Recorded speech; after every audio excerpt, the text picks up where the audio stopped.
During New Year's Eve dinner, my son's phone lit up for the third time.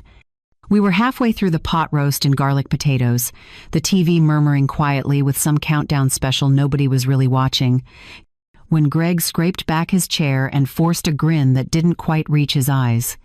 "Sorry, Mom. Work call. This deal won't wait for midnight." He grabbed his phone and headed toward the hallway that led to the side door. My daughter-in-law, Stephanie, rolled her eyes in that supportive but annoyed way wives do when their husbands choose business over family time.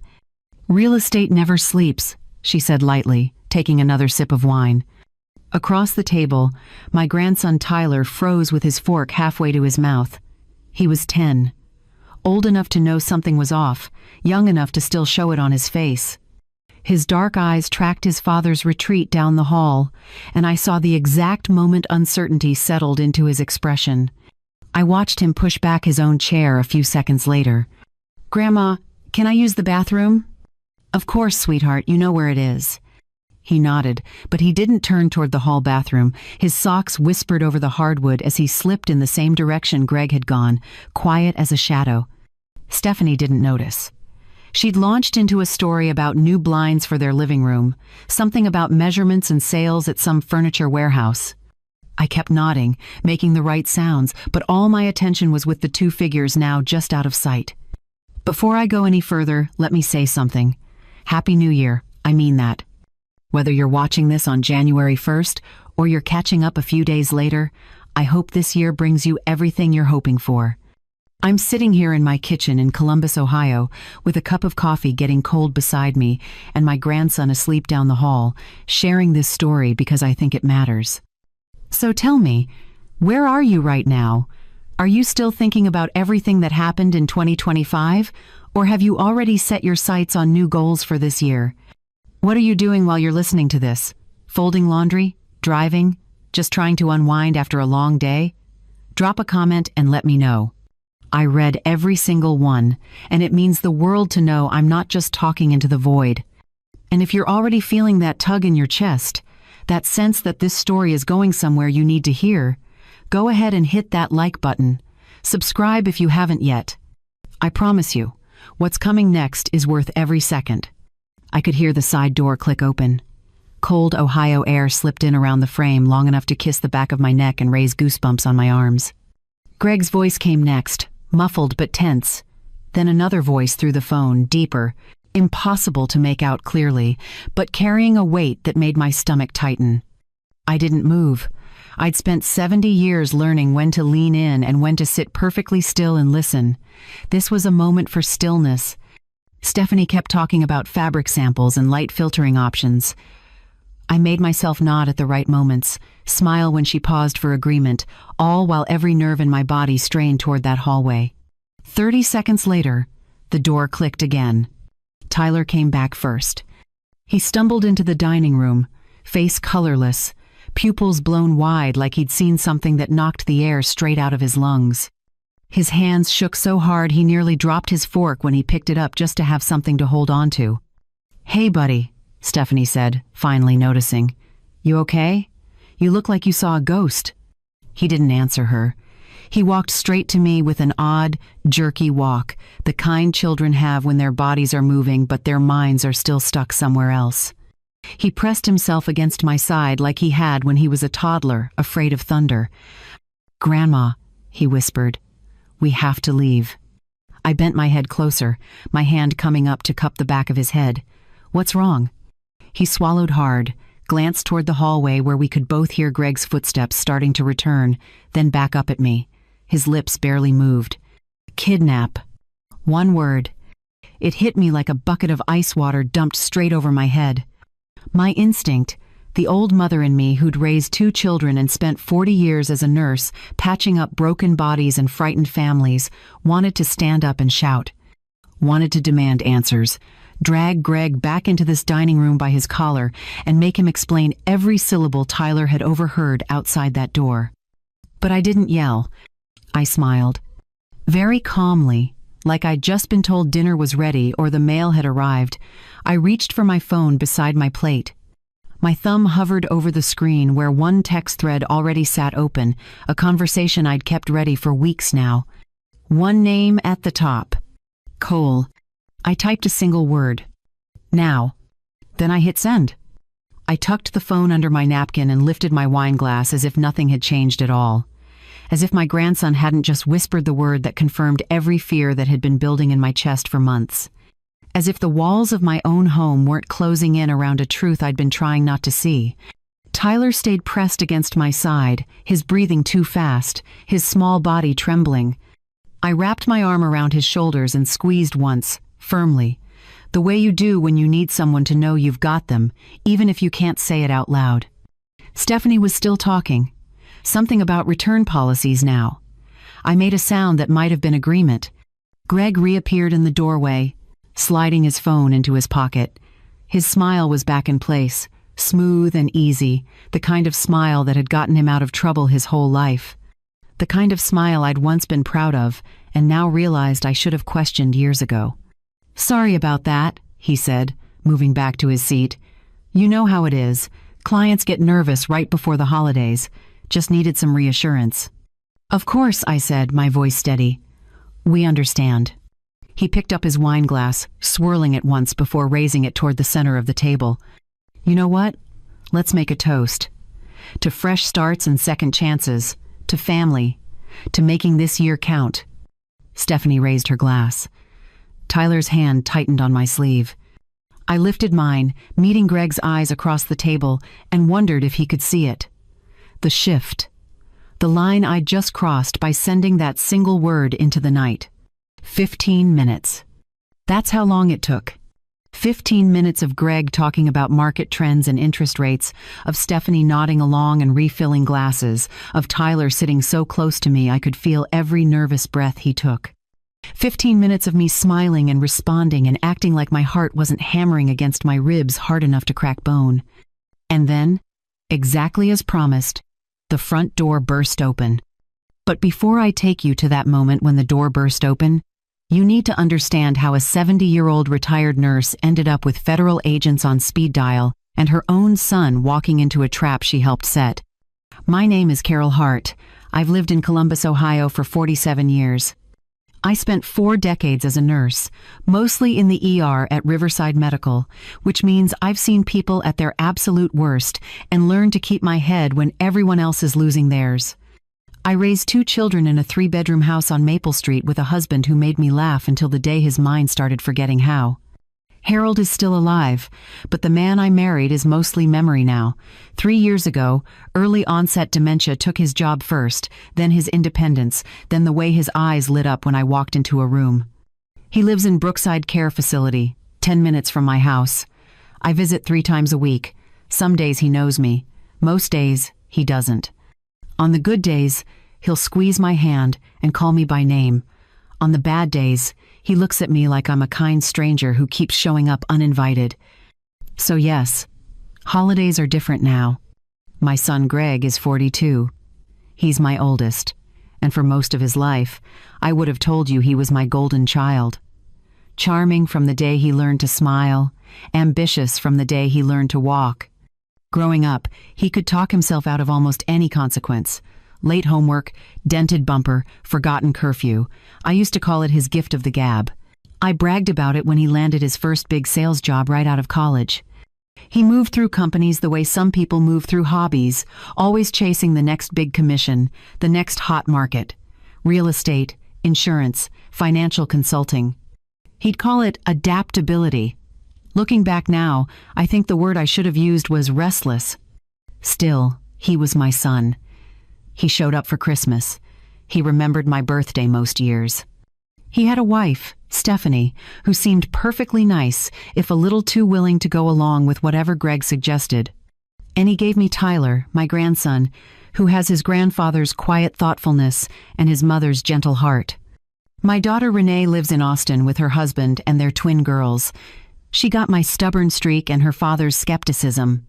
She calls me twice a week and sends photos of the twins painting the dog or baking cupcakes that lean to one side. She's the one who asks the hard questions, the one who won't let me get away with polite deflection when something's wrong. After Harold moved into the facility, I think Greg saw an opportunity. Not all at once.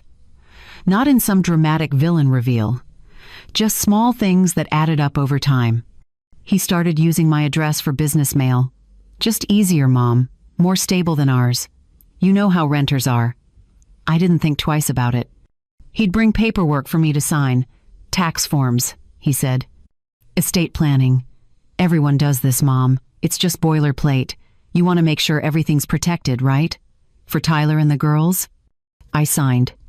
I signed because he was my son and I trusted him. I signed because the language was dense and confusing and he made it sound so simple. I signed because I was tired and grieving, and it felt good to let someone else handle the complicated parts. I signed because I loved him, and isn't that what mothers do? He'd stop by on weekends, always with a story about some deal he was working on, some client who needed hand-holding, some market trend that was about to make him rich. His car got nicer. His watch got shinier. His excuses for why he couldn't visit Harold got longer. But he always had time to ask about my finances. Casual questions, dropped into conversation like they meant nothing. Had I thought about downsizing? Was I sure I wanted to keep paying for Harold's care when Medicaid might cover it? Did I have a plan for my savings if something happened to me? You've worked hard your whole life, Mom. You deserve to enjoy it. Let me help you make smart choices.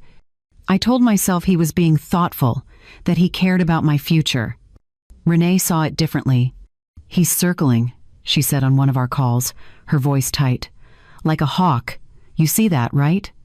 He's just concerned, I said. He wants to make sure I'm okay. He wants to make sure he gets his cut when you're gone, she shot back. Mom, when's the last time he visited Dad? When's the last time he asked how you're doing without following it up with a question about your bank account?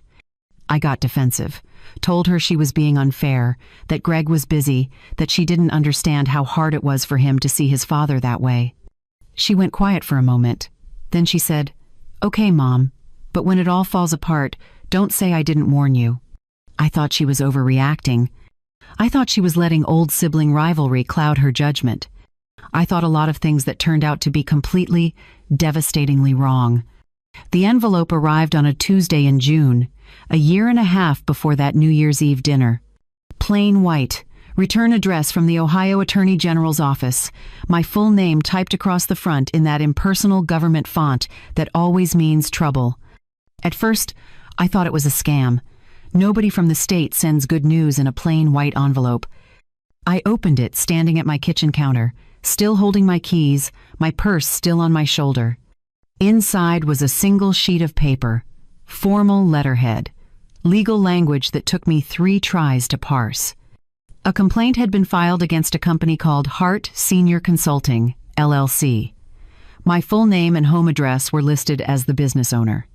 The complaint was from a 78-year-old woman 2 counties over who claimed she'd paid Carol Hart $6,000 to help secure home repair grants and manage her finances. The work had never been done. The money was gone. I read my own name 3 times, then checked the date the LLC had been formed.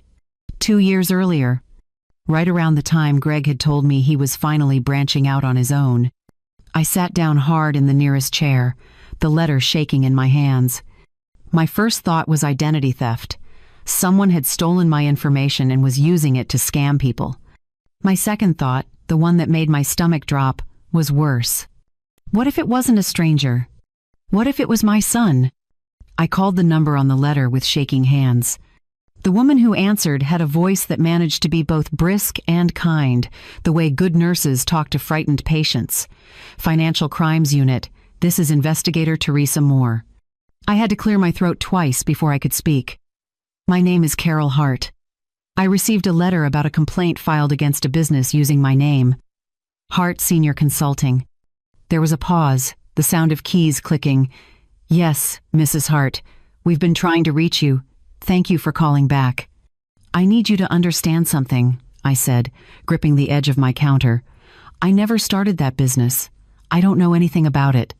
That's actually what we suspected, Teresa said gently. We're aware that in some of these fraud schemes, the names and information of legitimate people are used as fronts without their knowledge.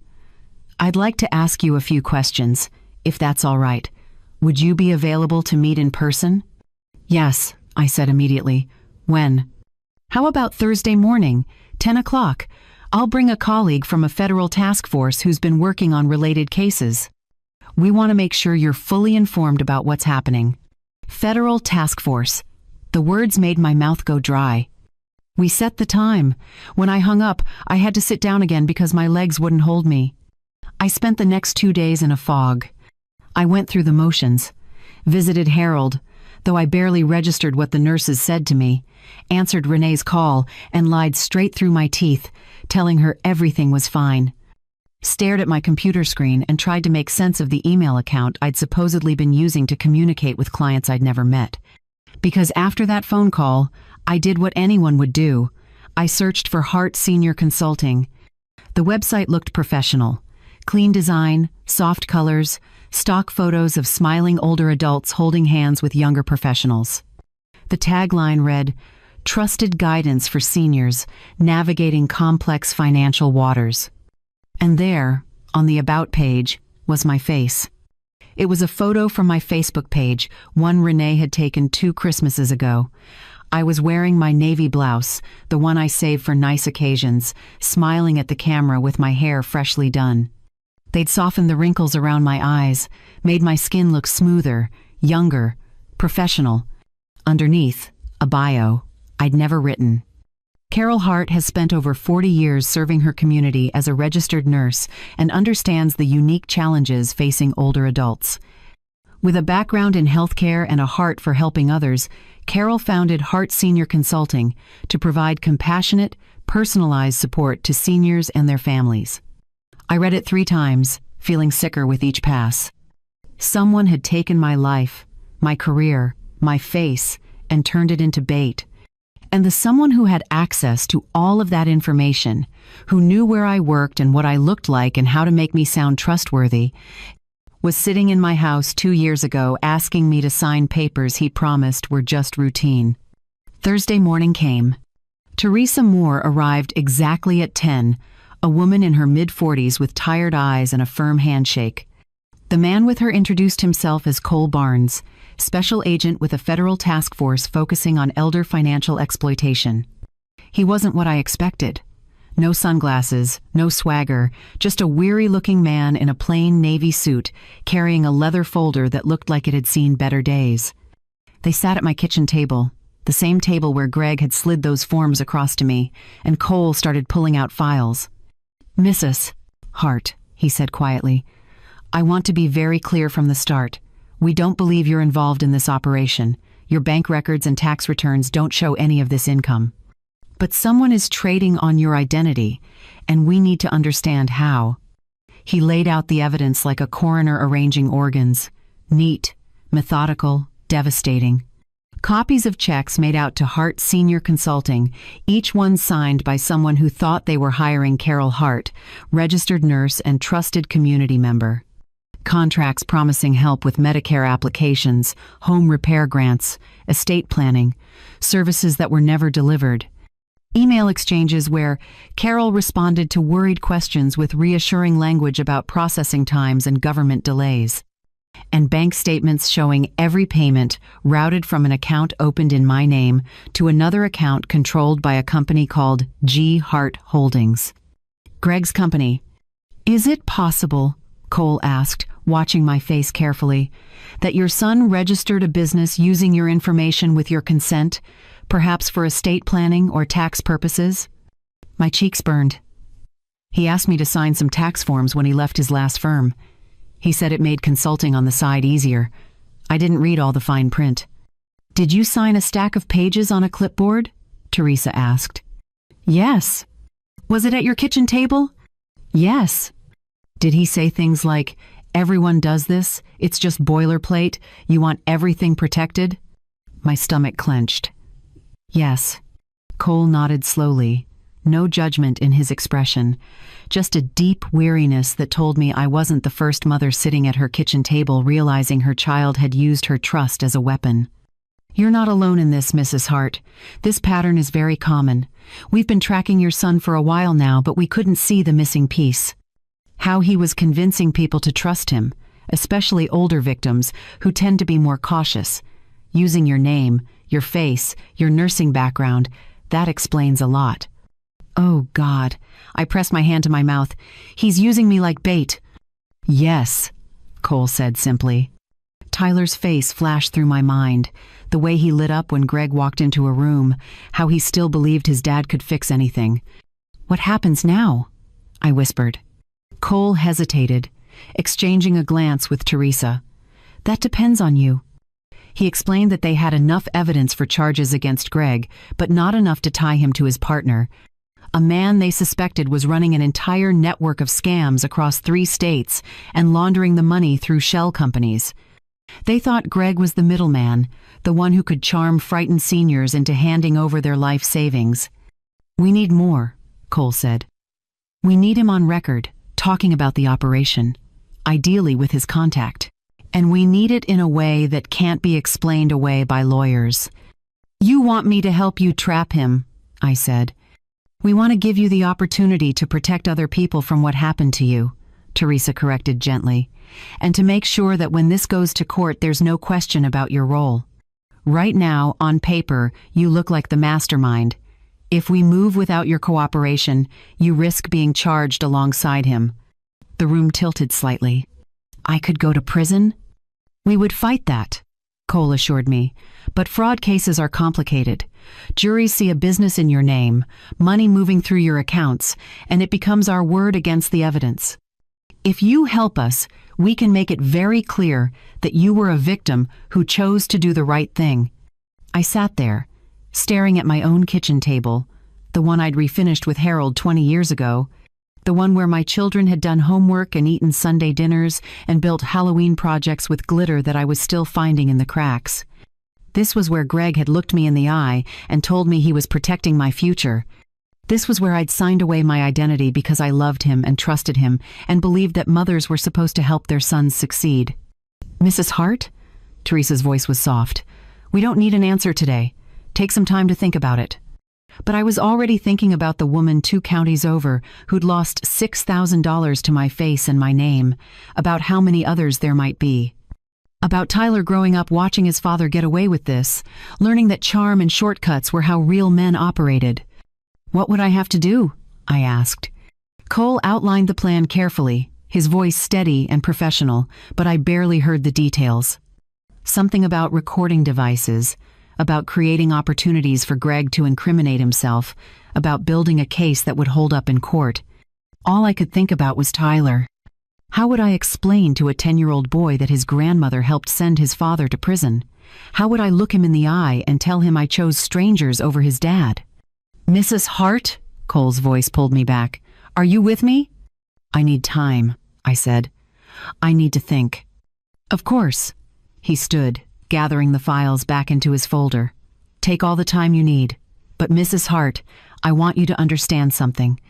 These people, the ones your son has been working with, they don't stop on their own. They keep going until someone stops them. And right now, you're the only person who can. After they left, I sat at that table for over an hour, not moving, barely breathing. The evidence was still there in my mind. The photos of elderly faces in victim reports. The bank statements showing thousands of dollars disappearing from accounts that represented entire lifetimes of careful saving. The website with my smiling face promising help that never came. I thought about calling Greg, confronting him, giving him a chance to explain. But what explanation could possibly make this acceptable? What story could he tell that would erase the faces of those victims or undo the fraud committed in my name? I called Renee instead. She answered on the second ring, breathless. Mom, everything okay? You never call in the middle of the day. I need to tell you something, I said, and I need you to listen without interrupting. I told her everything, the letter, the meeting, the evidence spread across my kitchen table, the choice I'd been given. When I finished, there was silence on the other end. Renee, I'm here. Her voice was tight. I'm just trying not to say I told you so because that's not helpful right now. You were right, I said. About all of it. He was circling. He was using me. Mom, I'm so sorry. She sounded like she meant it. I know you didn't want to believe it. I know this is killing you. They want me to help them trap him, I said, to wear a wire or let them put devices in the house, to create situations where he'll talk about what he's doing. And you're calling me because you're not sure if you can do it. He's my son. He's also a criminal who's been stealing from people who remind him of you, Renee said quietly. Mom, can I ask you something? Yes. If it were me doing this, if I'd used your name and your face to steal from vulnerable people, would you want someone to stop me? The question hit like a fist to the chest. That's different, I said automatically. Why? Because you raised me to know better? You raised Greg too. Because you think I'm a better person? Maybe I am, but that's not the point. The point is, if your daughter was hurting people and you had the power to stop it, what would you do? I closed my eyes. I'd stop you. Even if it meant I went to prison? Yes, I whispered, because letting you keep hurting people wouldn't be love, it would be cowardice. Then you already know what you need to do, Renee said. You just needed someone to tell you it's okay to choose the hard thing over the easy lie. We talked for another hour. She told me about the twins, about how one of them had started asking hard questions about right and wrong after a boy at school got caught cheating. How she'd explained that sometimes doing the right thing costs you something, but doing the wrong thing costs you more in the end.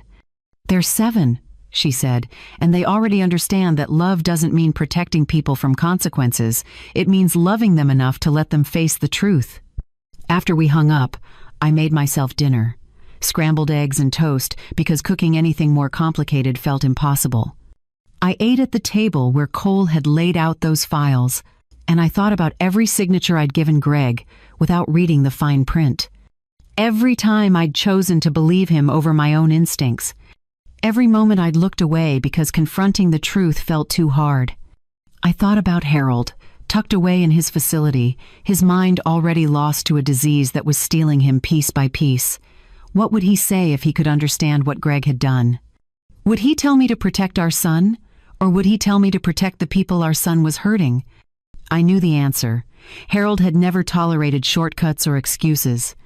He'd raised our children to believe that integrity mattered more than success, that how you got somewhere was just as important as where you ended up. He would have made the call already. I didn't sleep that night. I lay in bed, staring at the ceiling, playing out every possible scenario. What would happen if I said yes? What would happen if I said no? What Greg's face would look like when he realized I'd betrayed him? What Tyler's face would look like when he learned the truth about his father? Around 3 a.m, I got up and went to Greg's old room, the one I'd kept mostly unchanged even after he moved out. His high school trophies were still on the shelf. Photos of him grinning at football games, at graduation, at his wedding. In every picture, he looked confident, charming, successful. I'd been so proud of that confidence. I'd bragged about his charisma to neighbors and friends. Now I understood what I should have seen years ago. Confidence without conscience is just manipulation with better marketing. I pulled one photo off the shelf. Greg at maybe 16, his arm around my shoulders, both of us laughing at something Harold had said behind the camera. He looked so young, so full of possibility. When had he stopped seeing people as people and started seeing them as opportunities? Or had he always been this way, and I just refused to notice? I went back to my room and sat on the edge of the bed, watching the sky slowly lighten through the window. At 7 a.m, I picked up my phone. Cole answered on the first ring, like he'd been waiting. "Mrs. Hart? Tell me what you need me to do," I said. Cole came back the next afternoon with Teresa and a younger man he introduced only as Danny, technical specialist. They sat at my kitchen table again, and this time Cole spread out a different kind of paperwork. Consent forms, recording laws, explanations of what they could and couldn't do legally. "The plan is straightforward," Cole said. "Your son still uses this house as a base. He's comfortable here. He lets his guard down. If we can get him talking to his contact while he's in your home, on record, we can tie him directly to the wider network." "You want to bug my house," I said. "We want to give your house the ability to tell the truth," Teresa corrected gently. "Greg has been lying to you for years, Mrs. Hart. This just makes sure we can prove it." Danny opened a small black case and pulled out devices that looked almost laughably ordinary. A smoke detector, a digital clock, a phone charger. These are recording devices, he explained, his voice quiet and matter-of-fact.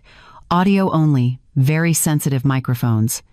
We install them in common areas where Greg is likely to take calls or have conversations. Living room, kitchen, hallway. Nothing in bathrooms or bedrooms. We're not interested in violating anyone's privacy, just documenting criminal activity. How long will they be here? I asked. Until we have what we need, Cole said. Could be days, could be weeks. We'll monitor remotely, but we won't move until we're certain we have enough to make charges stick. He pulled out a phone, different from the one he'd been using, and slid it across the table to me. This is for emergencies only. My number is programmed in. If you hear anything that suggests immediate danger to you or anyone else, you text me one word. Now, that's the signal. We'll have units close by, ready to move within minutes. I picked up the phone, turning it over in my hands. It felt heavier than it should have. What if he finds the devices? I asked. He won't, Danny said confidently. These aren't the kind of things people notice. They look exactly like what they're supposed to be. The smoke detector even works. The clock keeps time. Unless someone is specifically looking for surveillance equipment, they'll never know. What do I say to him? My voice came out smaller than I intended. How do I act normal when I know every word is being recorded? You act exactly the way you always have, Teresa said. You're his mother. You love him. You're worried about him. None of that has to be fake. The only difference is, this time you're not looking away when he tells you lies. Cole leaned forward, his expression serious. Mrs. Hart, I need you to understand something. Once we start this, there's no going back. Once those devices are in place, everything that happens in this house becomes evidence. If Greg says something incriminating, we will use it. If his contact threatens you, we will act. You can't change your mind halfway through. I understand, I said. Do you? His eyes searched my face. Because when this is over, your relationship with your son will never be the same. He will know you chose to help us. He will feel betrayed. And there's nothing we can do to protect you from that emotional fallout. I thought about the faces in those victim files, about the woman 2 counties over who'd lost $6,000, about all the other people who'd trusted Carol Hart, registered nurse, community member, someone who understood their fears because she was one of them. He betrayed those people first, I said quietly. He betrayed me when he forged my signature and used my face to steal from them. I'm just refusing to keep his secrets anymore. Cole nodded slowly. Okay, then let's get started. The installation took less than an hour. Danny moved through my house like a ghost, replacing my smoke detector with one that looked identical, swapping out the clock on my bookshelf, positioning a phone charger on the end table in the living room. When he was done, he showed me where each device was located, explained the range of the microphones, assured me that nothing would be recorded in private spaces. You'll forget they're even here after a day or two, he said. I doubted that very much. After they left, I walked through my house, looking at it with new eyes. The smoke detector above the hallway wasn't just safety equipment anymore. It was a witness. The clock on the bookshelf wasn't just keeping time, it was keeping score. The charger in the living room wasn't just convenient. It was a countdown to the moment everything would change. For the first time in 47 years, my house felt like it belonged to someone else. Cole had told me to create an opportunity, something that would bring Greg to the house in a relaxed setting where he might let something slip. A family dinner, he suggested. New Year's Eve was coming up in a few weeks. Perfect timing, festive, normal. The kind of thing mothers did. I called Greg that evening, my hands shaking so badly I almost dropped the phone. Hey, Mom, he answered, sounding distracted. What's up? I was thinking about New Year's Eve, I said, forcing my voice to sound light. I know it's been a hard year with your dad and everything. I'd love to have you and Stephanie and Tyler over for dinner. Nothing fancy, just family. There was a pause. I could almost hear him calculating, weighing the benefits of keeping me happy against whatever else he had planned. That sounds great, Mom, he said finally. Stephanie will love that. Tyler's been asking to see you more anyway. Wonderful, I said. I'll make pot roast. Your favorite. Perfect. Hey, Mom, I've been meaning to talk to you about some year-end planning stuff, tax things. Maybe we can go over it that night? Just want to make sure you're all set before the new year. My stomach turned. Of course, honey. Whatever you need. After we hung up, I sat in the quiet of my living room, surrounded by devices I couldn't see but knew were listening. I thought about calling Renee, but I didn't trust my voice not to break.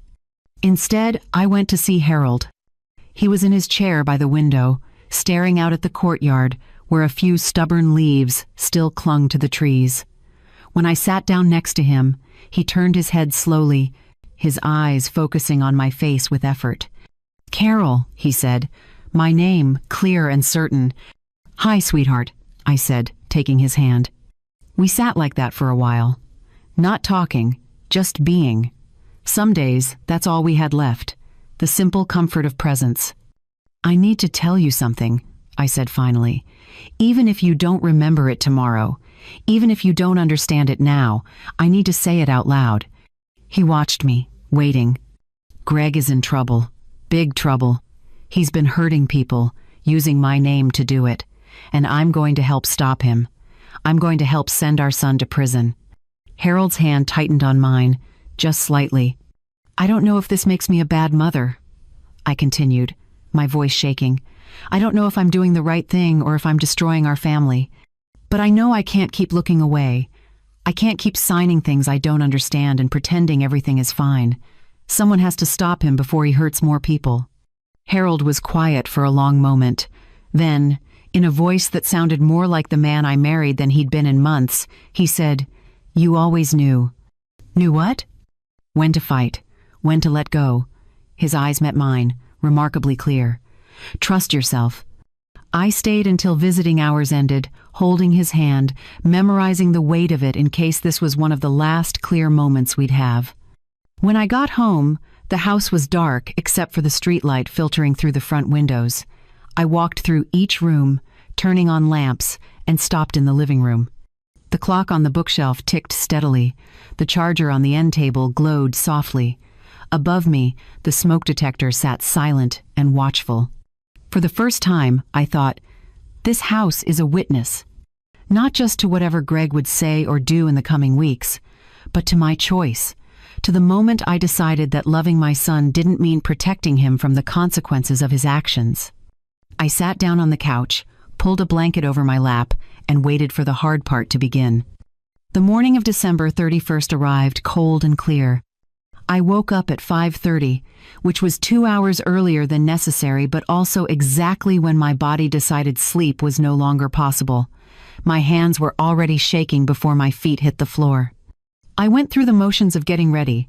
Shower, coffee, the morning news playing on the TV in the kitchen, voices talking about year-end celebrations and countdowns I couldn't focus on. The pot roast was already in the refrigerator. Prepped the night before because I knew I wouldn't trust my hands to handle a knife today. Potatoes scrubbed and waiting, green beans trimmed, rolls ready to warm. I pulled out my good dishes, the ones I only used for holidays, and started setting the table. My mother's china, white with delicate blue flowers around the rim, cloth napkins folded into triangles, wine glasses that caught the morning light and threw tiny rainbows across the wall. Everything normal. Everything exactly the way it should be for a family dinner. Except for the phone Cole had given me, sitting on the counter next to the coffee maker, waiting. My cell phone rang just after 9. "Renee." "Hey, Mom, just checking in. How are you holding up?" I gripped the edge of the counter. "I'm okay. Cooking. Setting up." "Are you really okay, or are you doing that thing where you pretend everything is fine until it all falls apart?" Despite everything, I almost smiled. Maybe a little of both. "Have you heard from Cole?" "He texted this morning, said they're in position, waiting." I lowered my voice even though I was alone, even though the devices in my house were there specifically to record. Old habits. "Renee, what if this doesn't work? What if Greg doesn't say anything incriminating and I've done all of this for nothing?" "Then you still did the right thing," she said firmly. "You still chose to try to stop him. That matters, Mom. Even if tonight doesn't go the way Cole hopes, you're not covering for him anymore. You're not looking away." We talked about the changes I'd already made. The new will, drafted with a lawyer Renee had found, that put everything into a trust for Tyler and the twins. The bank accounts I'd moved, the credit freeze I'd put in place, the passwords I'd changed on every single account Greg might have had access to. He's going to realize eventually, I said, that I've locked him out of everything. Good, Renee said. Let him realize his mother isn't an ATM machine he can access whenever he needs cash. You've been too generous for too long, and he's been taking advantage of that since he was old enough to smile his way out of consequences. After we hung up, I finished setting the table and started on the side dishes. My hands found their rhythm in the familiar motions. Peeling, chopping, measuring. This was muscle memory, the kind of work that didn't require thought, which was good because my mind was somewhere else entirely. Agents in vans down the street. Cole listening through headphones. Teresa reviewing notes. Danny monitoring equipment that sat disguised as ordinary household items in my living room and kitchen. All of them waiting for my son to incriminate himself in the house where I raised him. Greg arrived at 4:30, earlier than I'd expected. I heard the car in the driveway and forced myself to breathe slowly, evenly, before I opened the door. Tyler burst in first, all energy and excitement, throwing his arms around my waist. "Grandma, Happy New Year!" "Happy New Year, sweetheart." I hugged him tight, breathing in the smell of his shampoo, letting his joy anchor me for just a moment. Stephanie followed, carrying a bottle of wine and a bakery box. "Hi, Carol. Thank you so much for doing this. Tyler's been talking about it all week." "I'm so glad you could come." I took the wine and ushered them inside, keeping my smile steady even as Greg came through the door last, his eyes already moving around the space. He looked good. Expensive coat, new watch, hair perfectly styled, every inch the successful real estate consultant he claimed to be. His gaze swept the living room, lingered on the mail tray by the door, moved to the corner where I kept my safe, paused on the computer desk in the alcove off the kitchen. Cataloging, assessing, planning. I saw it all and pretended not to notice. "Something smells amazing," he said, kissing my cheek. "You didn't have to go to all this trouble, Mom." "It's no trouble. I wanted to do something nice. It's been a hard year." "That it has." He shrugged off his coat and draped it over the back of a chair. "But things are looking up. I've got some really exciting opportunities coming together. Actually, I was hoping we could talk about some of that tonight. Year-end planning, making sure you're protected going into the new year." There it was, less than 5 minutes in the door, and he was already steering the conversation toward my finances. "We can talk later," I said lightly. "After dinner. Let's just enjoy the evening first." His smile tightened just slightly. "Sure, Mom. Whatever you want." I need to pause here for just a moment and ask you something. If you're still watching, if this story has you on the edge of your seat, wondering what's going to happen when that door finally bursts open, do me a favor. Leave a comment right now. Tell me what you think is going to happen next. Tell me if you've ever had to make a choice like this, where doing the right thing meant going against someone you love. And please, hit that subscribe button if you haven't already. Share this with someone who needs to hear that sometimes love means setting boundaries, even when it costs you everything. I'll be here when you get back. Dinner prep became a strange dance. Stephanie chatted about Tyler's school, about their holiday plans, about nothing and everything. Tyler helped me set out silverware and fold napkins, his small hands careful and precise. Greg made phone calls. 3 of them in the first hour, each time stepping into the hallway or out onto the back porch, his voice low and tense. Each time he came back, his smile was a little more forced, his patience a little thinner. I watched Tyler watching his father, saw the confusion and worry building behind those dark eyes. He was old enough to sense something was wrong, young enough to not understand what. "Dad seems stressed," he said quietly while we were alone in the kitchen, Stephanie and Greg both occupied elsewhere. "He's probably just busy with work," I said, hating the lie even as it left my mouth. "Is he mad at you?" The question startled me. "Why would you think that?" Tyler shrugged, picking at the edge of a napkin. "He keeps looking at you weird, like he's waiting for something." "Smart boy. Too smart for his own good sometimes."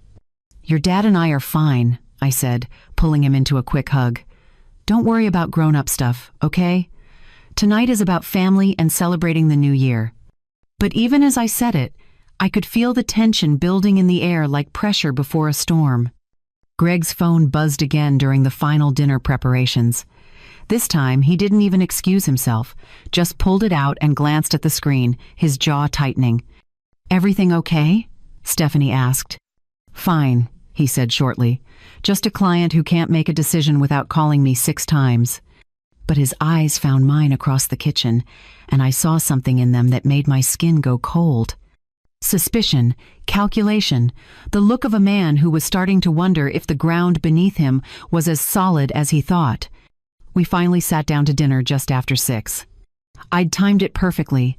Food hot and ready, table set beautifully, wine poured. The TV in the living room showing early countdown coverage from Times Square, providing background noise that felt normal and festive. Tyler took the seat next to me without being asked. Stephanie sat across from us. Greg took the head of the table, the position Harold used to occupy, and raised his glass. "To family," he said, "to new beginnings." I raised my glass and thought, all I have to do is get through tonight alive. We made it through the first course without incident. Conversation flowed in that polite, surface-level way families manage when everyone is working hard not to say what they're really thinking. Stephanie talked about a promotion she was hoping for.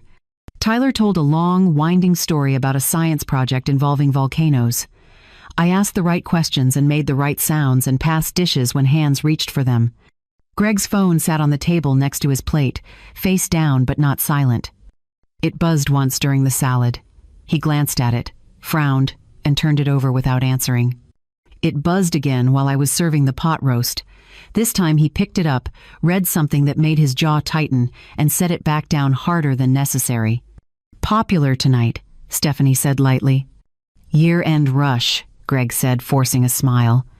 "Everyone wants things wrapped up before midnight. You know how it is." Except I didn't know. Because in all the years Greg had worked in real estate and consulting, I'd never seen him this tense about a work call. Never seen his eyes dart toward the door quite this way, like he was calculating escape routes. The phone buzzed a third time just as we were starting on the main course.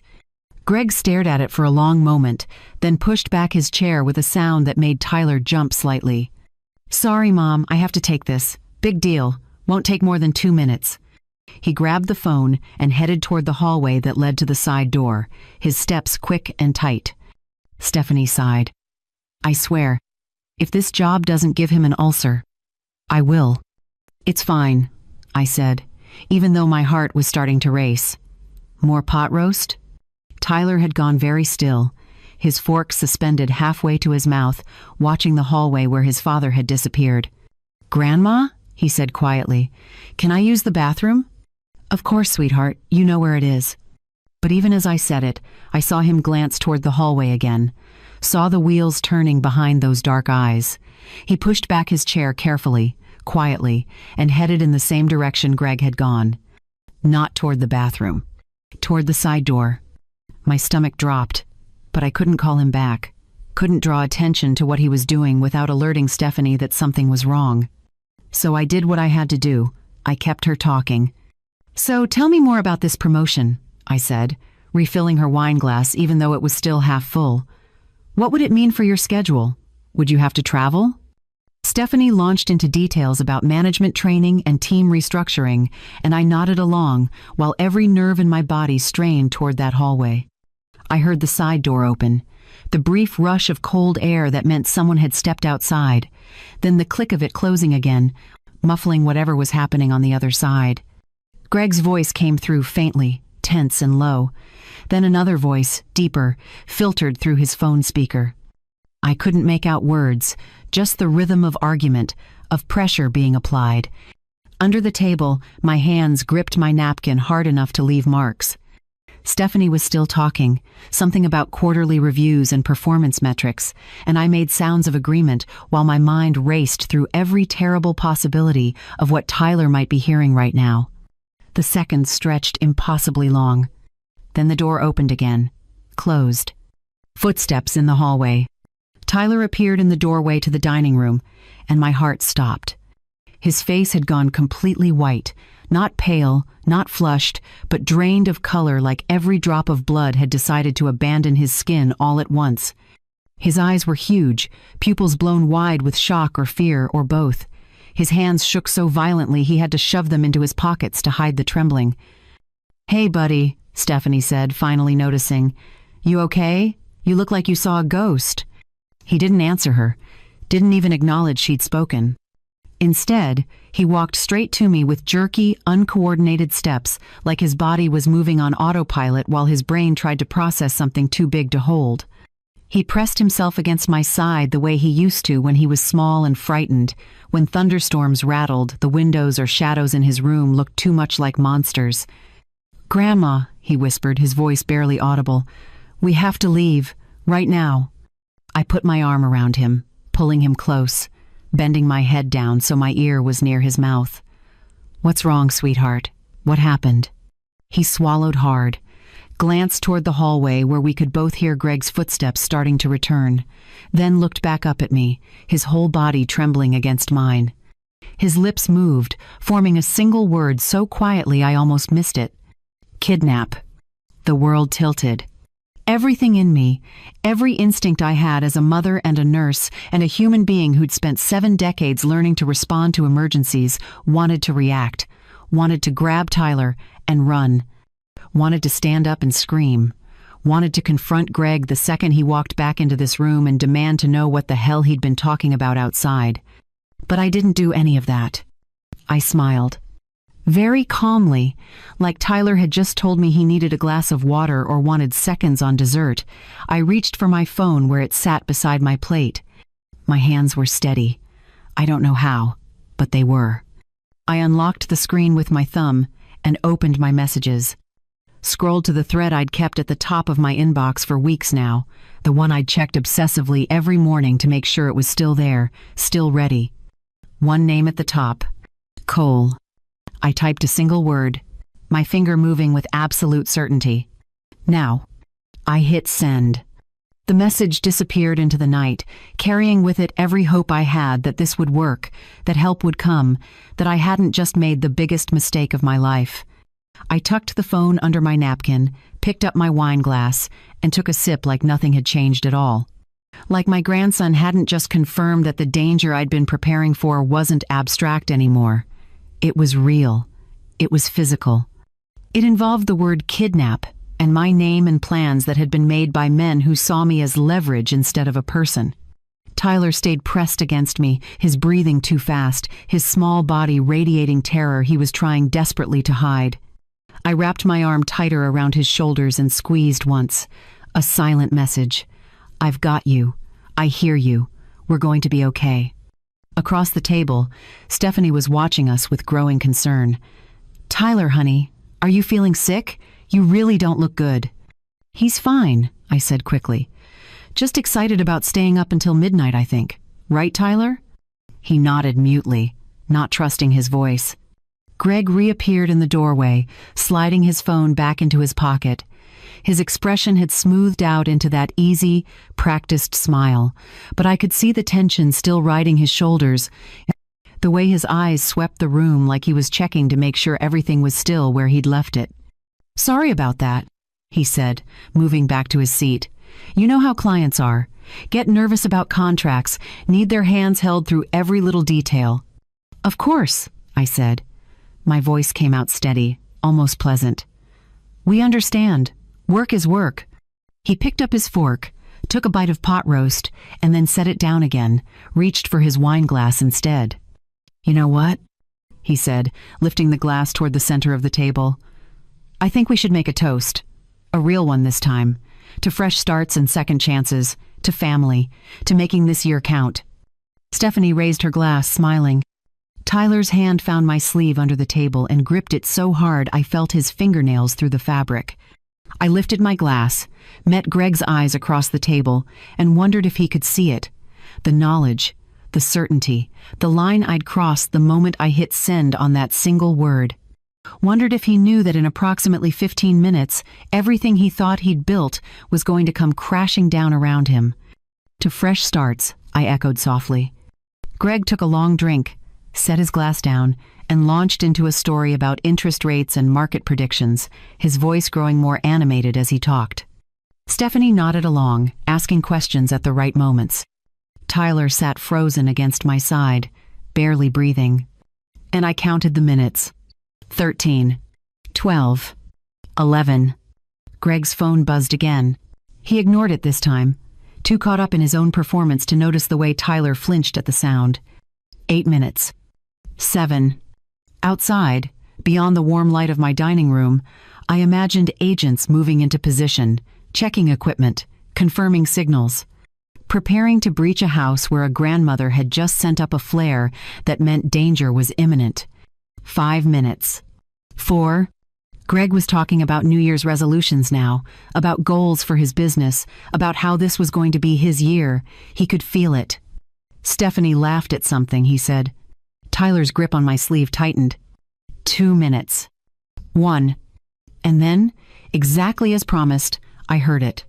Tires on gravel, multiple vehicles, moving fast and then stopping abruptly. Car doors opening. Footsteps on the walkway, heavy and purposeful. Greg heard it too, his head turned toward the front of the house, his expression shifting from confusion to concern to something that looked almost like recognition. "What?" he started to say. The front door burst open. Men in dark jackets flooded into my dining room. Not 1 or 2, 6, maybe 7.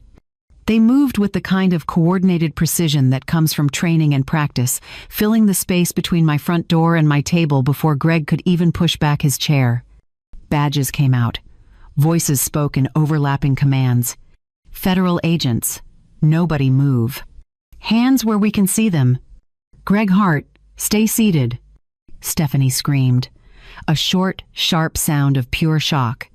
Tyler buried his face against my side, his whole body going rigid. I kept my arm around him and didn't move. Cole came through the door last, his expression calm and professional, the weariness I'd seen in my kitchen replaced by something harder. He moved to stand directly across from Greg, his badge held up so there could be no mistaking who he was or why he was here. "Greg Hart," he said, his voice carrying easily over the chaos. "I'm Special Agent Cole Barnes with the Federal Task Force on Elder Financial Exploitation. You're under arrest for wire fraud, identity theft, conspiracy to commit elder abuse, and conspiracy related to threats of kidnapping." The words hung in the air like smoke. Stephanie's hand went to her mouth. "What? No, there's been a mistake. Greg, tell them there's been a mistake." But Greg wasn't looking at the agents anymore. He was looking at me. His face had gone through a dozen expressions in the span of seconds. Confusion, disbelief, dawning understanding. And now, settling into something cold and sharp, recognition. "Mom?" he said quietly. "What did you do?" I didn't answer, didn't trust my voice yet. Another agent stepped forward, a woman with short hair and kind eyes who knelt down to Tyler's level. "Hey, buddy, you're okay. Nobody here is going to hurt you or your grandma. We're the good guys. I promise." Tyler turned his face just enough to peek at her, still pressed against me. "We're going to need everyone to stay calm," Cole continued, his attention still on Greg. "Mr. Hart, I need you to stand up slowly and put your hands behind your back." "This is insane," Greg said, but his voice had lost its smoothness. The charm was cracking, revealing something desperate underneath. "I don't know what you think I've done, but you're making a huge mistake. I'm happy to cooperate. I can explain everything. There's been a misunderstanding." "There's no misunderstanding," Cole said. "We have recordings from tonight. Your call approximately 30 minutes ago with an associate discussing plans to use physical force and kidnapping to coerce your mother into signing documents. We have documentation of your fraud scheme using her identity. We have victims. We have evidence." Stephanie made a sound like she'd been punched. "Kidnapping? Greg, what is he talking about?" "It's not what it sounds like," Greg said quickly, turning to her. "Baby, listen to me. This is all twisted. They're taking things out of context. I would never—" "We also," another agent interrupted, stepping into the room with his phone to his ear, "have your associate in custody. Picked him up 3 blocks from here." He was parked on Maple Street with a duffel bag containing zip ties, duct tape, gloves, and a printed document listing Mrs. Hart's daily routine and her husband's care facility schedule. The silence that followed was absolute. Stephanie's face went white. No, that can't be right. Greg's eyes found mine again, and this time there was no confusion, just fury. "You set me up?" he said, his voice low and venomous. "You knew they were coming. You've been working with them. That's why you invited us here. That's why you wanted this dinner." "Yes," I said. My voice came out stronger than I expected. "I did." "How could you?" He was on his feet now, 2 agents moving in to flank him. "I'm your son, your own flesh and blood, and you sold me out to them?" "You used my name," I said, standing up slowly, keeping Tyler behind me. "You used my face and my age and my career to trick people who trusted me because they thought I was one of them. You stole from elderly people who were scared and alone, and you did it while pretending to be me."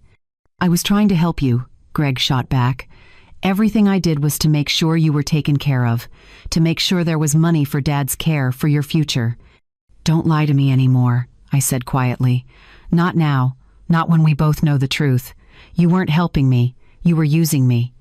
And when I wouldn't sign over access to my accounts, you planned to take me by force. You planned to kidnap me." "That wasn't my idea," Greg said desperately. "That was them. I told them no. I said we'd find another way." Cole's expression didn't change. "The recording says otherwise. You told your associate to wait until after midnight when the streets would be emptier. You confirmed that your mother would be alone after tonight. You told him where she parks her car." Stephanie was crying now, quiet sobs that shook her shoulders. "Greg, please tell me this isn't true. Please." But Greg wasn't looking at her anymore. He was staring at me with an expression I'd never seen before. Hatred, pure and simple and directed at the woman who'd given birth to him. "You're going to regret this," he said. "When I'm gone and you're alone in this house with nobody left who gives a damn about you, you're going to regret choosing strangers over your own family." "Greg Hart," Cole said firmly, "put your hands behind your back. Now." 2 agents moved in, producing handcuffs that gleamed under my dining room light. Greg resisted for just a moment, his body going tense, and I saw Tyler flinch against me.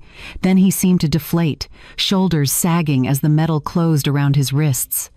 "You have the right to remain silent," Cole began, and the familiar words washed over the room like a ritual, formal and final. They led him past me toward the door.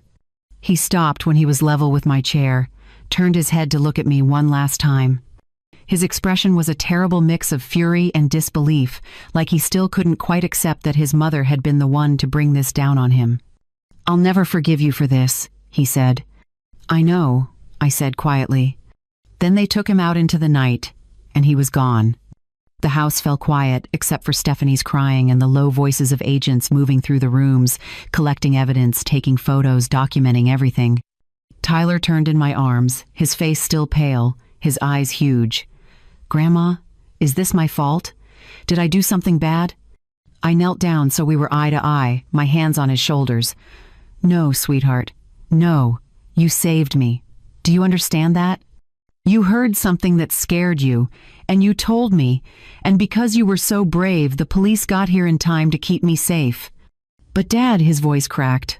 "They took Dad." "I know," I said gently, "and that's very hard, and it's okay to be sad about it and scared about it and confused about it, but you didn't do anything wrong. Your dad made choices that hurt people. A lot of people, and sometimes when people make those kinds of choices, there are consequences." He nodded slowly, not really understanding, not yet, but trusting me enough to accept it. An agent I didn't recognize approached us carefully. "Mrs. Hart, we're going to need statements from everyone. Is there someone who can take care of your grandson while we talk?" I looked at Stephanie, still sitting at the table, her face in her hands. "Stephanie," I said gently, "can you take Tyler into the living room? Maybe turn on the TV?" She looked up, her eyes red and swollen. "Carol, I swear I didn't know. I didn't know about any of this." "I believe you," I said, though I wasn't entirely sure that was true. "We'll figure it out, but right now, Tyler needs you." She nodded, stood on shaking legs, and held out her hand to Tyler. "Come on, baby, let's go watch something together." He looked at me for permission. I nodded, and he went with her, glancing back over his shoulder twice before they disappeared into the other room. Cole appeared at my elbow. "Mrs. Hart, are you all right?" "No," I said honestly, "but I will be." We spent the next hour going over everything. What Tyler had heard, when I'd sent the text, what Greg had said and done throughout the evening. Other agents moved through my house like they belonged there, bagging the devices they'd installed weeks ago, collecting Greg's coat from where he draped it over the chair, photographing the table that still held the remains of our interrupted dinner. Somewhere around 9 o'clock, after most of the agents had cleared out and Cole was finishing his notes, I stood in my kitchen and looked at the wreckage. Dishes still on the table, wine glasses half full, the pot roast congealing in its pan, my mother's china scattered across the surface like evidence of a life interrupted. In the living room, I could hear the TV playing quietly, Tyler's unsteady breathing, Stephanie's occasional sniffle. The immediate danger was over. Greg was in custody. His associate was in custody. The threat that had been building for months, maybe years, had been neutralized in the space of 15 minutes. But the hard part, the real hard part, was just beginning. The weeks after New Year's Eve blurred together into a parade of offices and waiting rooms and people asking me to repeat the same story over and over until I could recite it in my sleep. Interviews with prosecutors, meetings with victim advocates, depositions where lawyers tried to twist my words into something they weren't. Cole kept his promise. He made sure my role in the investigation was documented clearly, repeatedly, in every official record that mattered. Victim first, cooperating witness second, never accomplice. "Without your help," he told me during one of those endless meetings, "we might have caught your son eventually, but we wouldn't have stopped him before someone got hurt. You need to understand that." I nodded, but understanding didn't make it easier. Greg's lawyer was a sharp woman in expensive suits who smiled like she knew secrets no one else did. She tried every angle she could think of to minimize what Greg had done. He'd been manipulated by more dangerous men, she argued, used as a pawn in a larger scheme he didn't fully understand. The threats against me weren't his idea. He'd been trying to protect me by going along with plans he had no intention of following through on. The evidence said otherwise. The recordings from that night made it clear Greg had known exactly what he was doing, had confirmed my routine, had told his associate where I parked, when I was alone, how to access the care facility where Harold lived. There were emails going back 2 years showing Greg setting up the fraudulent business, choosing my photo for the website, crafting the language that made elderly victims trust the name Carol Hart. Bank records proved he'd personally transferred money from accounts opened in my name to his own holdings. And witness after witness, elderly people who'd been scammed, came forward to describe the man who'd visited their homes or called their phones. Charming, persuasive. Someone who understood their fears because he'd grown up watching his mother work with people exactly like them. I gave my formal statement on a gray afternoon in February, sitting across from a prosecutor who couldn't have been more than 30. She asked me to walk through everything, how Greg had gotten my signature, what he'd told me, when I'd started to suspect, what I'd heard the night of the arrest. "And you understand," she said gently, "that your testimony will be part of the case against your son, that what you say here today could help determine how long he spends in prison." "Yes," I said. My voice didn't shake. I'd cried myself out weeks ago. "I understand. Do you have any doubts about moving forward with this?" I thought about Tyler, who'd started having nightmares about men breaking into the house. About Harold, who on his clear days asked where Greg was with the confused hurt of someone who knew something bad had happened but couldn't hold on to the details. About the woman 2 counties over who'd lost $6,000 and called me crying when she learned I wasn't the monster who'd taken it. "No doubts," I said. I changed my will the same week. Renee flew in from Austin to help me meet with the lawyer, a patient man who explained everything 3 times and didn't make me feel stupid for asking questions. Everything I had went into a trust. Tyler and the twins named as beneficiaries. Renee listed as executor and trustee, the person who'd manage it all if something happened to me. Greg's name appeared nowhere in the document. "Are you sure about this?" the lawyer asked. "It's not uncommon for parents to leave something, even a token amount, to children who've caused problems. It can prevent will contests later." "I'm sure," I said. "If he wants anything from me after this, he can earn it by becoming someone worth trusting again.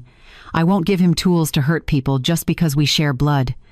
Renee squeezed my hand under the table. The document was signed, notarized, filed. One more piece of my life reorganized around the reality that my son was not who I'd raised him to be. Or maybe, whispered a voice I tried not to listen to, he was exactly who I'd raised him to be. Maybe all those times I'd excused his shortcuts and smoothed over his mistakes had taught him that consequences were for other people. Stephanie's situation unfolded more slowly. Prosecutors looked at her finances, her tax returns, her role in Greg's business dealings. She'd signed documents she claimed not to understand.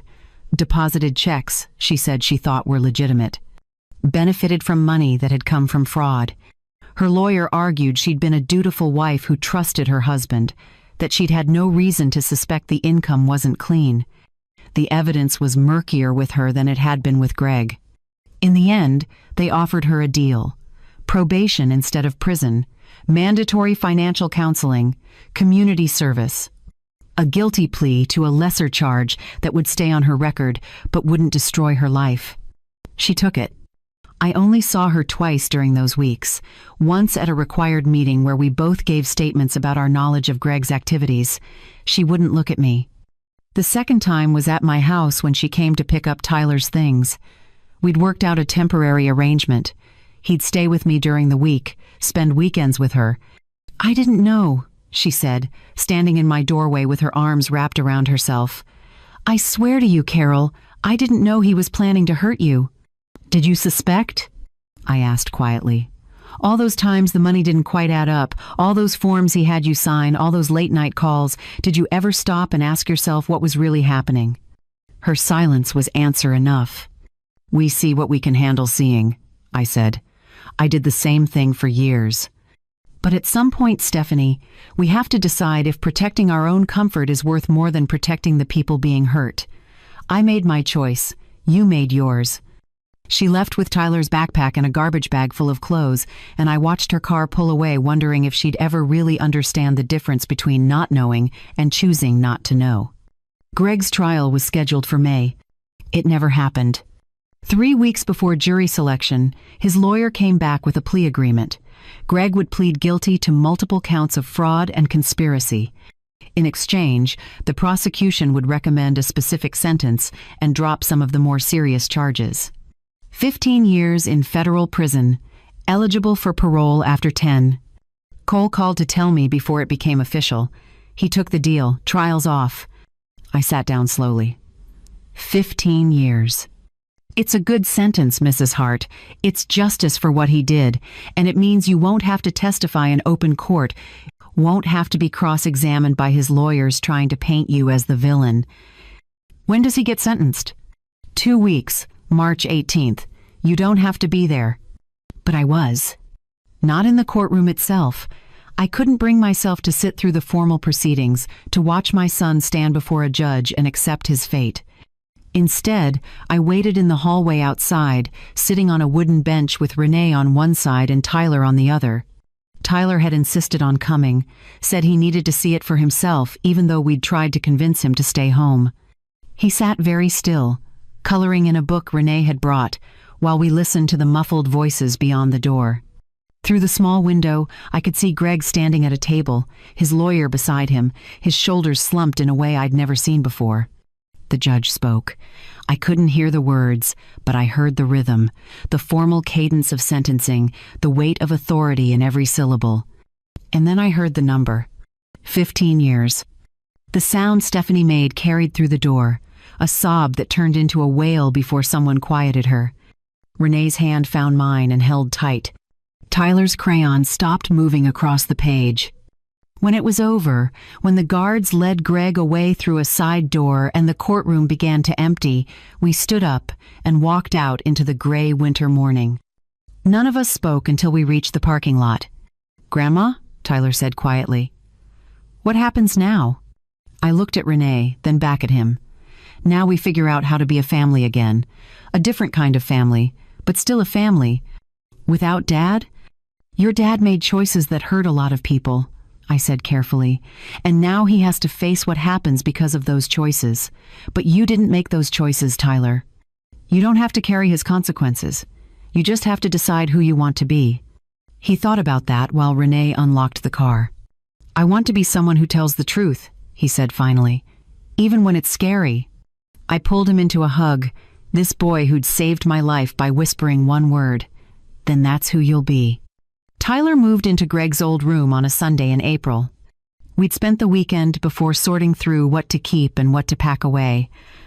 I let Tyler make most of the decisions, even when they surprised me. He wanted to keep the bookshelf, the desk, the old photos of Greg at football games and graduation. He's still my dad, Tyler said, carefully placing a framed picture on the dresser. Even if he did bad things, that's still him when he was my age. So we left them, not as shrines, but as honest pieces of a complicated history. The trophies went into a box in the attic. The old posters came down. We painted the walls a soft blue Tyler picked out himself, and he helped me hang curtains that didn't quite line up straight but were his. On move-in day, he stood in the doorway with his backpack and a garbage bag of clothes, looking smaller than his 10 years. You sure about this, Grandma? I don't want to be a bother. Tyler Hart, I said firmly. You are not now and will never be a bother. This is your home, for as long as you need it. He nodded, swallowing hard, and carried his things inside. The first week was an adjustment for both of us. I hadn't lived with a child full-time in over 20 years.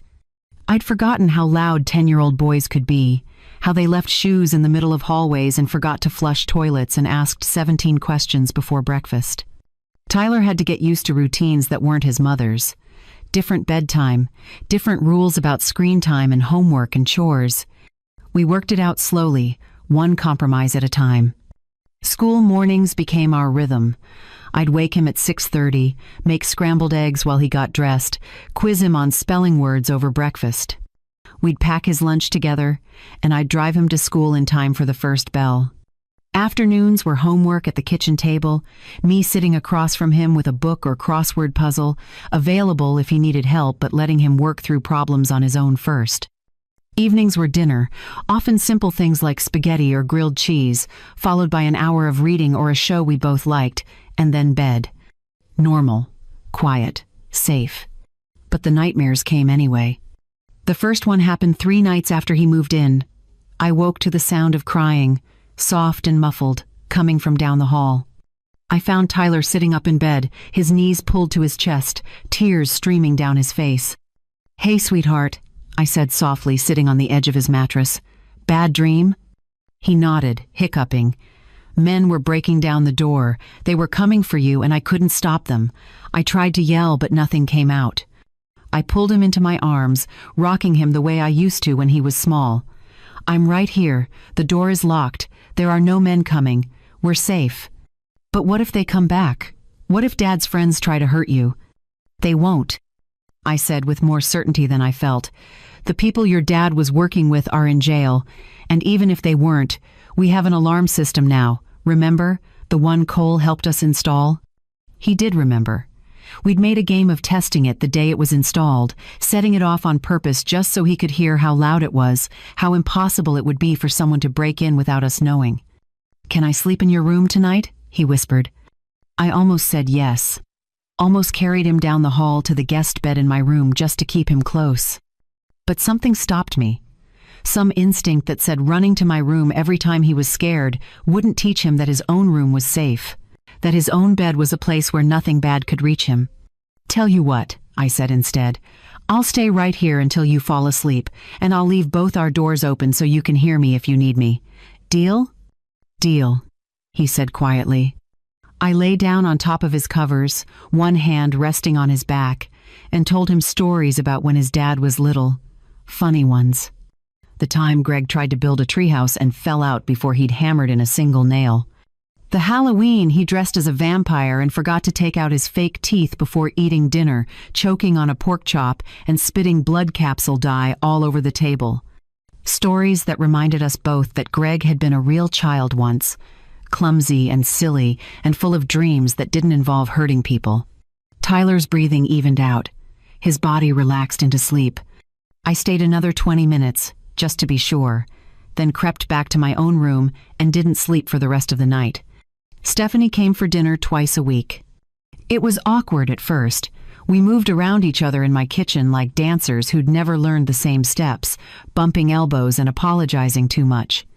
But we both loved Tyler. That was the foundation we built on. She'd ask about his homework and his friends.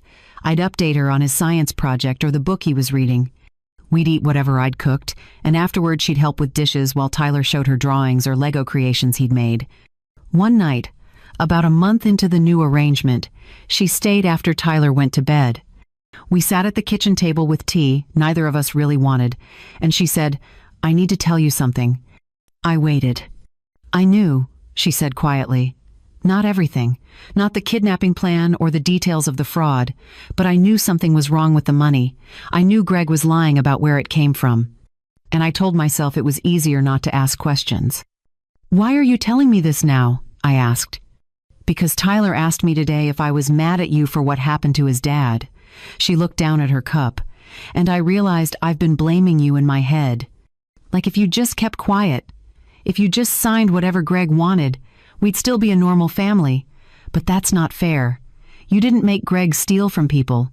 You didn't make him threaten to kidnap you. He did that. And I helped him by pretending I didn't see it.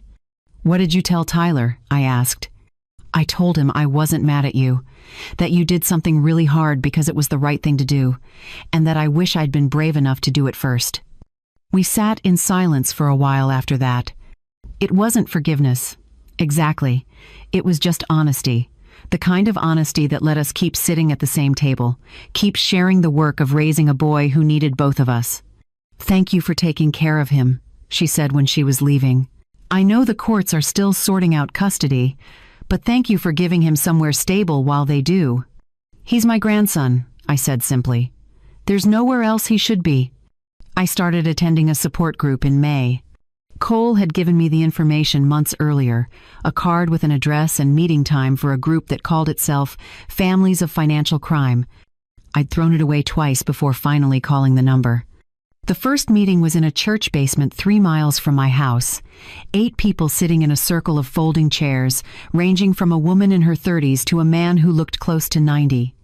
The facilitator, a therapist named Ruth, explained the rules. Confidentiality, respect, no judgment. "We're here," she said, "because we've all had to make impossible choices about people we love who've committed financial crimes.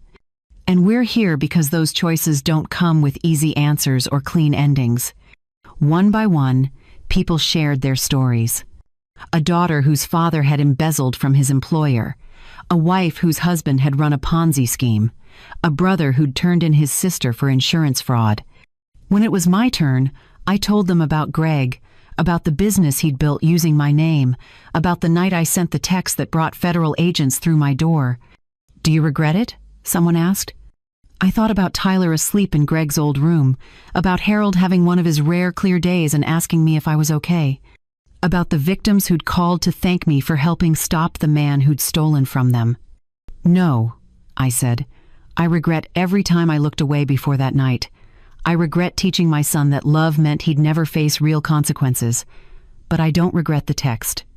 I went back the next week. And the week after that, it helped.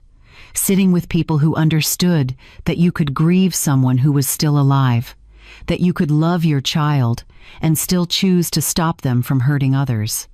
That making the right choice didn't erase the pain of making it. I also dealt with my finances.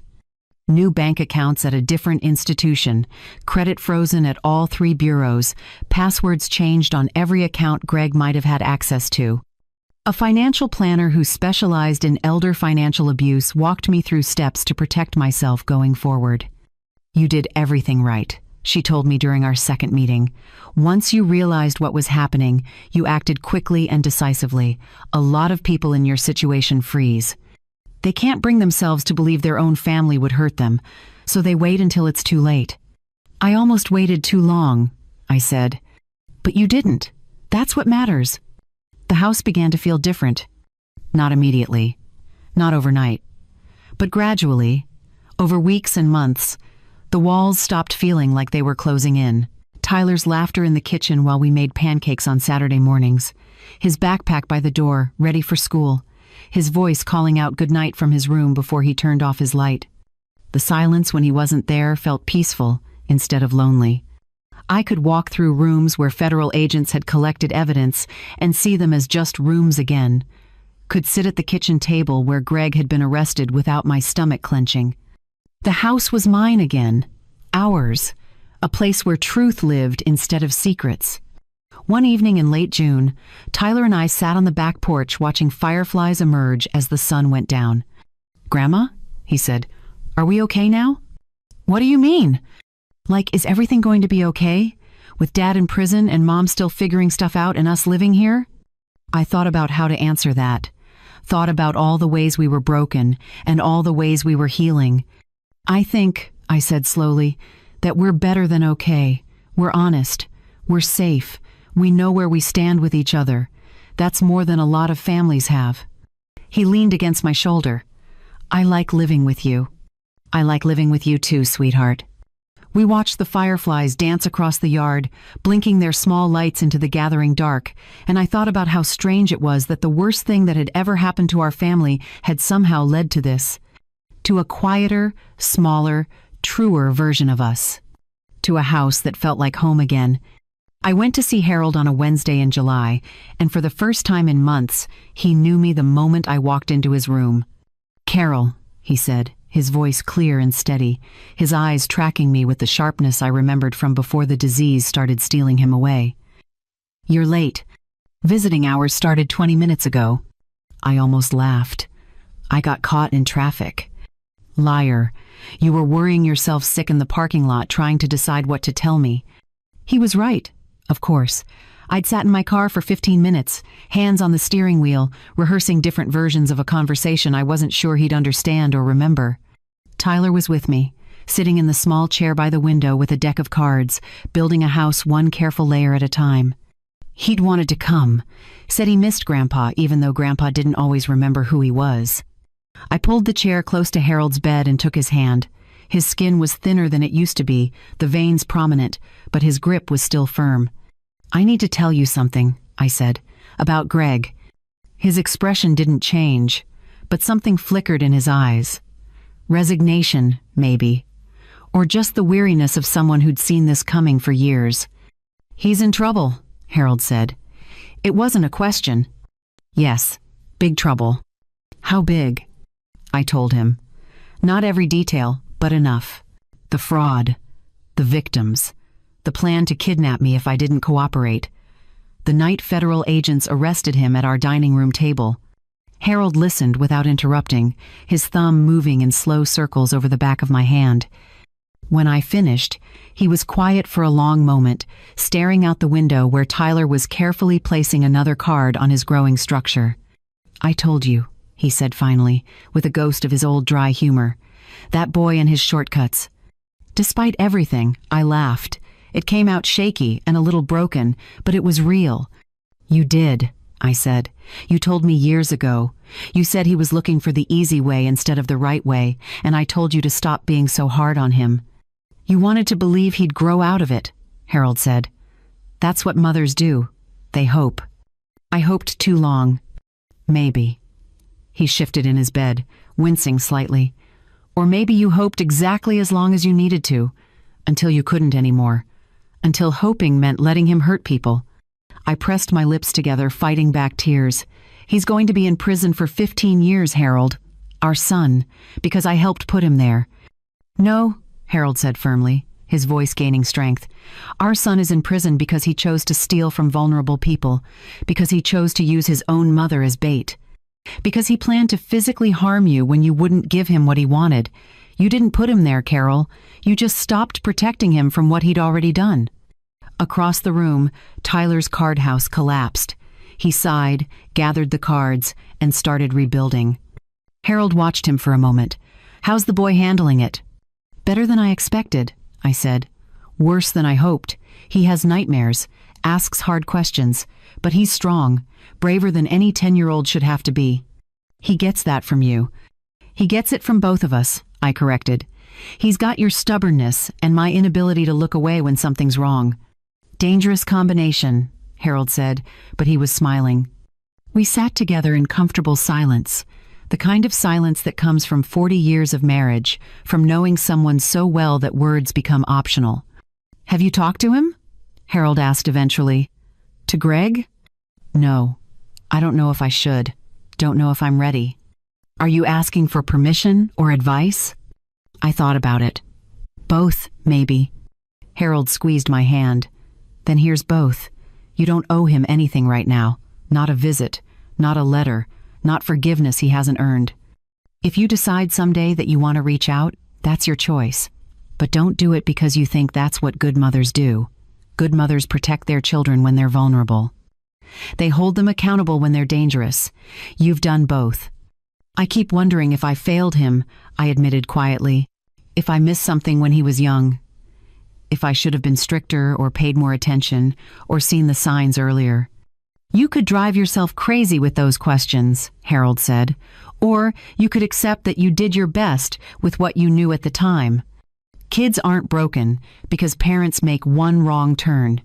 Greg made 1,000 small choices over decades that led him where he is. You can't carry all of that. Tyler appeared beside us, his house of cards abandoned. Grandpa, can I show you something? Always, Harold said. Tyler pulled out his phone and scrolled through photos. School projects, a birthday party, pictures of him and me making cookies, flour all over the kitchen. Harold looked at each one, his expression soft. You're taking good care of him, Carol. We're taking care of each other, I said. On the drive home, Tyler was quiet for a long time, staring out the window at houses and trees sliding past. Grandma, he said finally, are you mad at Dad forever? The question I'd been dreading. I slowed for a red light and took a breath. I'm mad at what he did. I'm mad he put you in danger, and Grandpa, and a lot of other people who trusted him. I don't know what I'll feel in 10 years, or 20, but I know this. I won't pretend it didn't happen. That's how it started. Me pretending I didn't see the warning signs because it was easier than facing them. So you might forgive him someday? Maybe. If he does the work of becoming someone worth forgiving. But forgiveness doesn't mean forgetting. It doesn't mean letting him back into our lives like nothing happened. It means I might stop being angry about it eventually. That's different. Tyler nodded slowly, processing. Then, quieter. If I ever do something bad, like really bad, will you call the police on me? I pulled into a parking lot and turned to face him properly. This conversation deserved my full attention. If you ever hurt people the way your dad did, I said carefully, I will do everything in my power to stop you.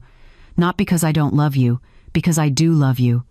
Real love doesn't mean covering up the worst parts of someone. It means helping them face those parts before they get bigger and hurt more people.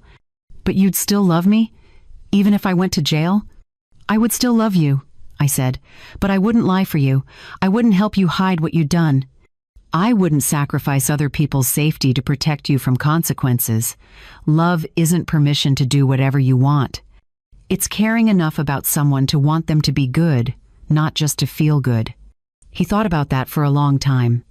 I'm glad you texted your friend, he said finally. The one with the badge. Even though it meant Dad got arrested, because now I know that if I start going the wrong way, you'll help me stop before I hurt people. That feels safer than thinking you'd let me keep going just because you love me. I pulled him into a hug, this wise, thoughtful boy who understood things most adults struggled with. You're going to be okay, Tyler, I said. We're both going to be okay. Driving home, I thought about the kind of mother I'd been to Greg. Soft, permissive, too quick to excuse, and too slow to confront. I thought about the kind of grandmother I was becoming to Tyler, still warm, still loving, but with firmer lines, with boundaries that protected both of us. With a definition of love that included the word no, that included consequences, that included the hardest truth of all. Sometimes loving someone means refusing to be their accomplice. 1 year later, New Year's Eve arrived again. This time, there was no pot roast, no good china, No guests expected at any particular hour. Just me and Tyler, sitting in the living room with takeout containers from the Chinese place down the street, watching the early countdown shows from cities around the world. Renee had offered to fly in. "I don't want you to be alone on that day, Mom. Not after everything." But I'd told her we were fine, that Tyler and I had our own quiet plans, that sometimes the best way to reclaim a day was to live it differently than before. She understood. She always did. Tyler sat on the floor with a puzzle spread across the coffee table, hunting for edge pieces while the TV murmured in the background. He'd grown in the past year, taller, his face losing some of its roundness, starting to show hints of the teenager he'd become. The nightmares had faded to once or twice a month instead of every night. He'd made friends at school, joined the soccer team, learned to laugh without looking over his shoulder first. I watched him fit two pieces together and felt something settle in my chest. Not happiness, exactly. More like peace, the kind that comes from knowing you made the hardest choice and survived it. My phone rang just after 8, Cole's name on the screen. "Mrs. Hart," he said when I answered. "Hope I'm not interrupting your evening." "Not at all. Just watching Tyler lose a battle with a 1,000-piece puzzle." He laughed. "I wanted to check in, see how you're doing. It's been a year." "I know." I moved to the kitchen so Tyler wouldn't overhear. "Has it really only been a year? Feels like a lifetime." "That's what happens when you turn your whole world upside down," Cole said. "But you're still standing. That's what matters." "We're more than standing. We're actually doing okay." "I'm glad to hear it." He paused. "I also wanted to give you an update on the wider case. The network Greg was part of. We've made arrests in 4 states now. Recovered over $2 million for victims. None of that would have happened without your cooperation." "And Tyler's courage," I added quietly. "And Tyler's courage," Cole agreed. "That boy saved your life, Mrs. Hart. If he hadn't followed his dad that night, if he hadn't trusted what he heard and told you, we wouldn't have moved when we did. The associate we arrested, the one with the duffel bag, he had detailed plans. This wasn't just talk, they were going to act." I closed my eyes, letting myself feel the weight of that truth, how close it had been, how easily it could have gone differently. "Thank you," I said. "For everything. For believing me. For making sure I wasn't blamed for what he did." "You did the hard part," Cole said. "You believed what you saw, even when it hurt. A lot of people can't do that." After we hung up, I stood in my kitchen, the same kitchen where this had all begun with a letter from the Attorney General's office, and let myself remember. The fear, the doubt, the moment I chose to stop looking away. The night I sent one word into the darkness and changed everything. I rejoined Tyler in the living room. He'd made progress on the puzzle, the border nearly complete. "Who was that?" he asked without looking up. "Cole. Just checking in." "Is he nice to you?" The question surprised me. "Yes, sweetheart. Very nice. Why?" Tyler shrugged. "Just making sure people treat you right. You deserve that." My heart clenched. This boy, this beautiful, thoughtful boy who worried about his grandmother being treated right after everything he'd been through. "Thank you," I said softly. We worked on the puzzle together until the TV coverage shifted to Times Square, the crowd gathering under the ball, everyone bundled against the cold and carrying signs about hope and new beginnings. "Grandma?" Tyler said. "Do you make resolutions?" "Sometimes, do you?" "I don't know. Seems like people make them and then forget about them." "That's true," I admitted, "but maybe that's because they make the wrong kind of resolutions, the surface stuff. Lose weight, save money, get organized. Those are fine, but they're not the ones that change you. What kind changes you?" I thought about the past year, about the choices I'd made and the person I'd become because of them. "The kind that make you braver," I said. "The kind that draw lines you won't cross anymore. The kind that say, this is who I am now, and I'm not going back to who I was before." Tyler considered this while fitting another puzzle piece into place. "What's yours this year?" "I have a few," I said. "I will never again confuse unconditional love with unconditional access. I won't give people tools to hurt me just because I care about them. And I will teach the people I love that telling the truth, even when it's hard, even when it breaks something open, is one of the bravest things a person can do. Those are good ones, Tyler said seriously. We watched the countdown together. 10, 9, 8. The crowd in Times Square cheering, confetti ready to fall, a whole city celebrating the turn of a year. Tyler counted along under his breath. 3, 2, 1. The ball dropped. Fireworks exploded across the screen. Strangers kissed and hugged and shouted into the night. In my living room, it was quiet. Just me and Tyler and the unfinished puzzle between us. "Happy New Year, Grandma," he said. "Happy New Year, sweetheart." He went back to the puzzle, hunting for a piece with the right colors, and I thought about the last New Year's Eve in this house, the fear, the federal agents. The moment the door burst open and everything changed. That was the night my life turned a corner. Not because it was easy, not because it felt good, but because I finally chose truth over comfort, chose protecting others over protecting a lie, chose to be the kind of person who sends a text when she hears one whispered word, even when that word is about her own son. Before I close this story, I need to say something to anyone watching who might be in a situation like mine. If you're an older woman being pressured to sign things you don't understand, if someone is using your trust as a weapon, if you're being silenced or used as cover for things that don't feel right, I want you to know something. You are allowed to choose yourself. You are allowed to say no. You are allowed to protect yourself, even from people you love. Love doesn't mean giving someone unlimited access to your money, your identity, your safety, or your peace of mind. Real love includes boundaries. It includes consequences. It includes the word no when yes would cause harm. And if you find yourself in a moment like mine, where you have to choose between keeping someone's secret and keeping yourself safe, I hope you'll remember that choosing yourself isn't selfish. It's survival. It's dignity. It's refusing to be erased.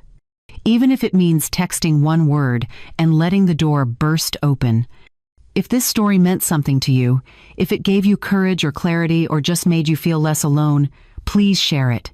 Leave a comment telling me your thoughts. Hit that like button. Subscribe so you don't miss other stories like this one. Because the more we talk about these things, the harder it becomes for people to use our silence against us. Thank you for listening to my story. Thank you for being here. Tyler finished the border of his puzzle and started on the middle, piece by patient piece. I sat beside him, safe in my own home, watching him build something beautiful out of scattered fragments. And I thought, this is what healing looks like. Not perfect, not complete, just honest, just real, just one piece at a time.